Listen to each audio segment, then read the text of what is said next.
I'm meteorologist Rebecca Kopelman here. I work at CBS2 and FOX28, also known as Iowa's News Now in Cedar Rapids, Iowa. I am a meteorologist, so I forecast the weather and I talk about it on TV. So we're going to talk a little bit about the profession of meteorology and what I do day to day and kind of show you some things and walk you through what I use while I'm doing my job. So I have been a meteorologist for about 4.5 years in Cedar Rapids. I originally came from Florida. A lot of people make fun of me because they're like, why are you here? But I wanted to experience all the seasons. We obviously have a lot of crazy weather that happens in the Midwest and here in Iowa. And so I have really gotten into all of it around here, and I'm just going to share with you how I do my job. So what do I do? Well, I mean, meteorologist is one thing, but when you're a meteorologist and you work at a TV station, it can mean a lot of things. So I have a team, and this is my team here as of the middle of 2020 here. And we all work together to forecast the weather. And we're not always working next to each other, but we are all working towards a common goal and basically building on each other's things, in each other's forecasts. But I work with my team first and foremost, but I also, when I'm forecasting in the mornings, that's where when I'm working primarily, I'm usually by myself. So when something's happening, say snow, then I am out there in the elements, and that was just out on our patio at the station. This was a weekend when we had tornadoes, and we actually have a storm chasing vehicle that we use, and we were able to capture the tornado happening in the funnel cloud going on there. And so I do a multitude of things. And during that time, when we had that tornado happening, we had a storm chaser who was in the vehicle. We had another meteorologist backing me up in the studio, helping with social media and a lot of things. So we'll talk a little bit more about that in a little bit. But I also do internships. So this is one of my interns who now works in the Quad Cities. I do a lot of outreach. And when we, of course, aren't social distancing, doing experiments and teaching people more about weather and kids about weather and students about weather through experiments and talking about things like I'm going to talk to you guys about today. We also do a lot of outreach in the community, of course, when those events are going on. This is a farmer's market in downtown Cedar Rapids, the fairs that, also aren't going to be going on as scheduled. Once that's going on, we are out and about and going to these events and showcasing them and talking about the weather there. But really, first and foremost, I am a weather forecaster. I am basically here to try and forecast the weather as accurately as possible and to tell people about it and hopefully explain some things in a way that people understand, and also tell people about what's going on so people know exactly what to expect with the weather and why exactly it's happening too. So that's basically my job. Mostly it's staring at maps and staring at things and trying to figure out exactly what is going on and forecasting the weather. So this is just a look at one of the charts I would look at that just shows the weather and a model. So we have a bunch of models like this that we look at to determine what exactly the weather is like and what we can expect to see in the future. But I'm not a fortune teller. I can't always know what's going on. You probably have heard the weather person was wrong today, or the meteorologist said it was going to snow and it's sunny here. So that's part of my job too. I'm trying to figure things out, and a lot of the times we aren't getting it exactly right, but we're getting it very close to right. So I don't like to say that I'm ever really all that wrong. I just wasn't totally right. So we do try our best, but it is not an exact science, meteorology. So we are going to do a little bit of a tour of the station and where I work here with a video that I recorded of our workstation. Hello, welcome to the Iowa's News Now Weather First Center. Wanted to give you a little tour of something that we don't usually do when I'm at schools, but here is the Weather Center. So over here are our graphics computers. We have 2 of them, and this is basically like a big old PowerPoint presentation, and we fill out different scenes. We can draw things in here, we display data, and then that is what goes up on the screen or behind us when we're doing our weathercast. We have internet computers, we have sky cams, we have all these things that we are working towards when we're creating a forecast. And then right over here is where we stand when we present the weather part of the time on our desk here. We have the weather graphics, and we have then the next step here, which is our clickers. So just like if you were giving a PowerPoint presentation, you were pressing a mouse, you press this button here, and that's how you advance your graphics. So now we'll go on to the next step, which will be the green screen. And if you've ever watched a newscast and you watch the weather go on, we step over to this green screen, the wall here, and we don't have anything actually behind us, but with the magic of television, we have screens on the sides here, and that's how we can actually see what's going on and what we're showing over the air. And then we press these buttons here and advance to the next graphic and can show you what we're doing with the weather and what we're talking about. But that's how we're presenting the weather on the air. We also have microphones and what we call IFBs, and we have to have them on our bodies and have a microphone where we're broadcasting so you can hear us, and then earpieces that we wear so you can be communicated to with the producer so you know how long you can talk for. And then we do the newscast right here in this room. So that's hello, welcome to the Iowa's News Now. I'm about to play again, but that is where I work, where I do everything, and where we broadcast and we forecast the weather. We're doing it in this room. We're looking at the models and we're looking at everything here, and then we're putting it together in those graphic machines and then talking about the weather on the air. And then we are doing broadcasts all day long. We have the morning show that runs for 3 hours. We have a noon show that runs for 30 minutes. And then we have 4 different shows that happen at night, and that culminates to 2.5 hours of news and weather going on. So let's talk a little bit more about meteorology, though. It is the study of the atmosphere, atmospheric phenomenon, the effects of the atmosphere on our weather. And the atmosphere is a gaseous layer of the physical environment that surrounds the planet. So basically just this big area where weather is happening. And the lowest layer of the atmosphere is where most of it does happen, but the whole atmosphere actually does affect us. So just to kind of sum up all of that in terms of what a meteorologist is, we're not just people on TV. I'm not just a person that talks about the weather. I am a scientist. We study the atmosphere and explain how the atmosphere is affecting the weather. So we're actually doing the explaining too. We're not just looking at it. We have to tell people what's going on. That's our job. We are on TV, but we are also behind the scenes. And there's actually more meteorologists that have jobs that aren't in television versus ones that do. So in terms of being a meteorologist, particularly in television, these are some of the skills that we need and some of the responsibilities that we have. First and foremost, we have to know how to forecast the weather. So that is something that is important. It takes a lot of schooling, math, and science, and particularly the study of meteorology to be able to do this job. Communication is huge in my business. Of course, I'm talking here. I've talked a lot. It's basically like one of the markers of my job. And communication is a big thing because that is how we are, just doing our job in general. We have to communicate with other people in our building. We have to communicate with people who are watching the television. We have to communicate with people who are partners with us, with emergency managers, with the National Weather Service, with other people who help us do our job. We also do a lot of social media. So communication kind of goes hand in hand with that. But, you might be on Twitter and Snapchat and Instagram or whatever for fun, but we use it to communicate the weather and to maybe communicate when dangerous weather is happening.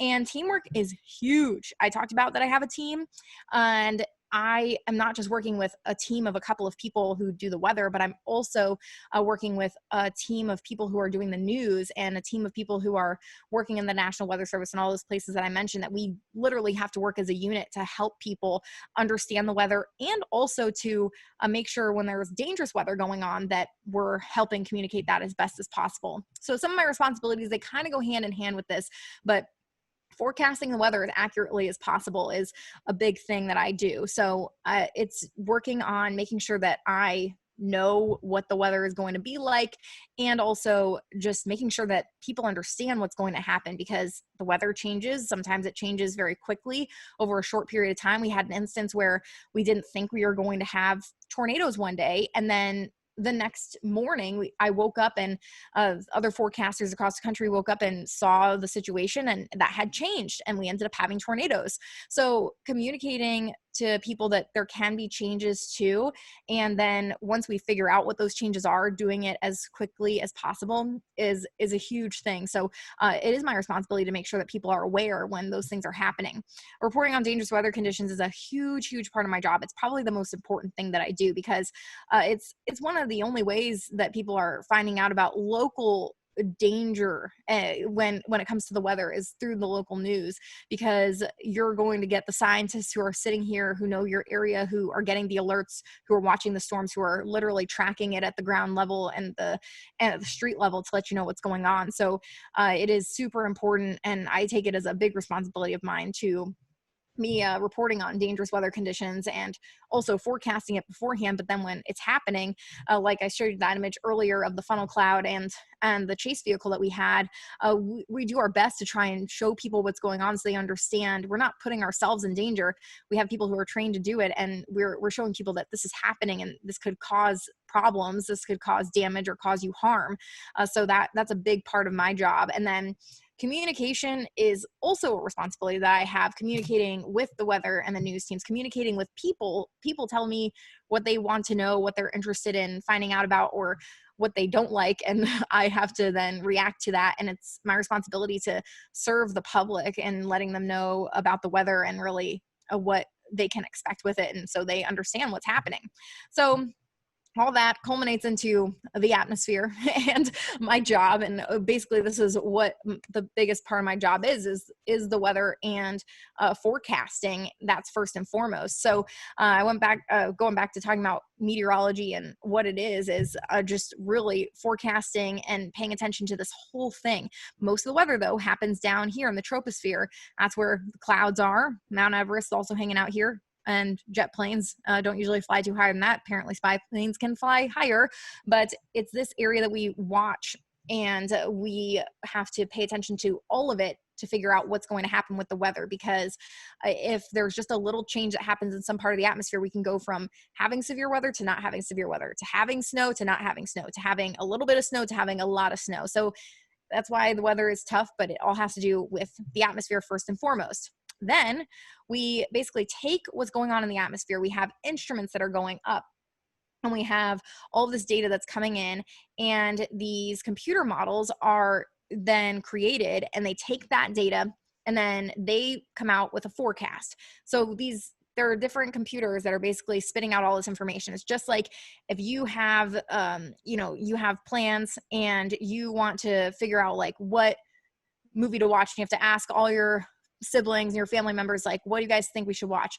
Everyone has a different opinion, and somebody is going to make the right choice on a good funny movie and someone is not. But I mean, just something like that where you have a bunch of different choices, one's going to be better than the other. It's basically what weather is. We're going to have some models that are going to give us good information, some that are going to give us bad. And when that's happening, we have to use our knowledge of meteorology to then come up with what's going to happen and try and be as close as possible. So that's why sometimes people make the joke, do you like getting paid and being right only half the time? And I say, yes. I mean, well, not really. I hate being wrong, but I do like to try my best to be right. And I know that it's not always 100%, but we do our best with what we are given. We forecast temperatures, the highs and the lows. We forecast the weather conditions, if it's going to be cloudy, rainy, snowy, sunny, nice, terrible, muggy, all that kind of stuff. And these computer models are using equations, complex equations, all this data to try and come up with what it might be, but we really don't know until it happens. So here's an example at a really basic level in terms of the temperatures, which are kind of a big deal. We want to know if it's going to be warm or if it's going to be cold. And this is an example, and these are real numbers and then the real forecast. So just to show you that we can have these variations, these models will spit out a bunch of different numbers. We have one model saying 38 degrees, another saying 30, another saying 35. And then for the low temperature. And so when we look at what actually happened, it ended up being 27 degrees.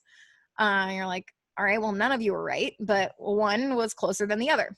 When we're talking about high temperature, we have 58, 55, 57, and it ended up being 56. So we kind of went almost in the middle here, and we had a little bit more agreement going on. But we have to also look at several factors like, is the sun shining today? Are there going to be clouds? What's it like in the upper levels of the atmosphere? Which way are the winds coming out of? What time of year is it? Is this normal? Is this not normal? Is something going on? So there are a lot of factors that go into even just coming up with a couple of numbers to try and be as right as possible, because otherwise, if you went 38, you're like 10 degrees off. That's 27 is a different feeling than 38 degrees. And of course, that depends on the time of year, but usually 10 degrees is a pretty big difference. We try and be within 3 degrees and as close as possible because of just wanting to make sure people know what's going on.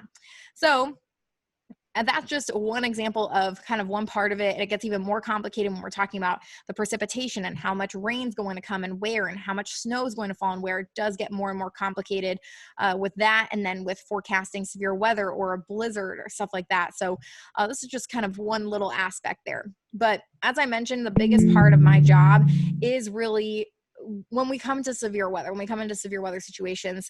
And I've been lucky that we haven't had a lot of very strong tornadoes here recently, but I have been through situations where we are on the air, we're tracking a tornado actively, it's doing damage, and we are just trying to give as much the good information as possible for people to stay safe and get into their basements or a safe place away from windows and in the center part of your home. And here's an example why. This is a video out of Parkersburg, and Parkersburg had the last EF5 tornado in the state of Iowa. That was back in 2008.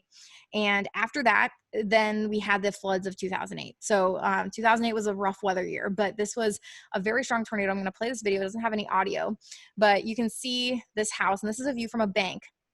And the winds are starting to pick up. You can see the dark clouds in the background here. And soon we're going to start to see the tornado approach. And reasons why you do not want to be on the top floor is because the first thing that's going to start to go here are going to be the shingles and the roof. You can see the flash there going on, some debris starting to fly already as the tornado approaches. And then we have trees starting to get pulled up. Roof goes, and now it's completely off, and this house is starting to get destroyed. And this was unfortunately a situation that there were, I mean, the whole town basically was dealing with destruction afterward. And it's never a situation that we want to see, but that's why it is the most important part of my job, because it's keeping people informed and helping keep them safe. I never say that I can keep people safe, because I cannot physically reach through the television or reach through this computer screen and make anybody do anything. All I can do is tell people and hope that they are getting as much information as they need to make them the right decisions, and hopefully just stay safe in that situation. So when we're dealing with severe weather, we're obviously on TV. Maybe you've seen that we're on TV like constantly when there's a tornado warning, and maybe like nothing's happening, but with those situations, things can develop very quickly. And so we do use social media too to communicate when we're in severe weather situations or when we're not. But here's just an example of some of that here, where we have a website where we update our weathercast, we update the forecast, and we update with the radar and all these maps you can constantly get there. We also have our own social medias. We use the station social media to get out a lot of information. I use my own personal one to also get out information. So this was a situation back in 2018, and there was a tornado that was confirmed around Central City, north of Cedar Rapids. And so just trying to get that information out there as much as possible in many ways as possible. And then Facebook, we go on Facebook Live, and we are giving that information too. We're showing people leading up to that day the forecast of this is what it may be like, and this is the situation here. And then we also use social media just to, I mean, part of my job is literally to be a person, and people just want to kind of get to know me. As weird as that sounds, it's part of my job is to talk to people and relate to people and show people like, yeah, I'm a meteorologist, but I'm also like living this too. And so I post weird pictures of my fanny pack or me running, or like my garden and my plants growing and sunflowers and stuff. So I have lots of different different things that I do with my job, and it is all just culminates into the weather forecast and using science and communication to do this job as a whole. And right here in Iowa, talking about anything that does happen around here. So hopefully it explains a little bit about my job as a meteorologist. If you're interested in meteorology, I went to college, got a 4-year degree, a bachelor's degree in communications and in meteorology. I went on to get another degree after that, a master's degree, and learned even more in depth about meteorology there. And basically, like, if you're interested in that, it's a lot of communication skills, taking speech. Geography is huge. Knowing a lot about geography is a big thing. And then also, just being like, you know, kind of excited to talk about things or finding something that you're excited about. Whenever I do school talks, I talk about, if you're interested in something, that's what you should go after. I love the weather, and hopefully you can tell, but that's why it's so great to do my job, because I get to literally just talk about the thing that I love, that I would talk about anyway. And now I get to get paid for it and talk about it. So any job that you go into is going to take work, and it's going to take time to get to maybe where you want to be, but it's worth it. And you just have to kind of keep going at it. And if you're ever interested in meteorology and want to learn more, I'm sure we can always get my contact information. But I have had a great time presenting this. I'm Rebecca Kopelman, and I'm a meteorologist at CBS2 and FOX28 Iowa's News Now in Cedar Rapids.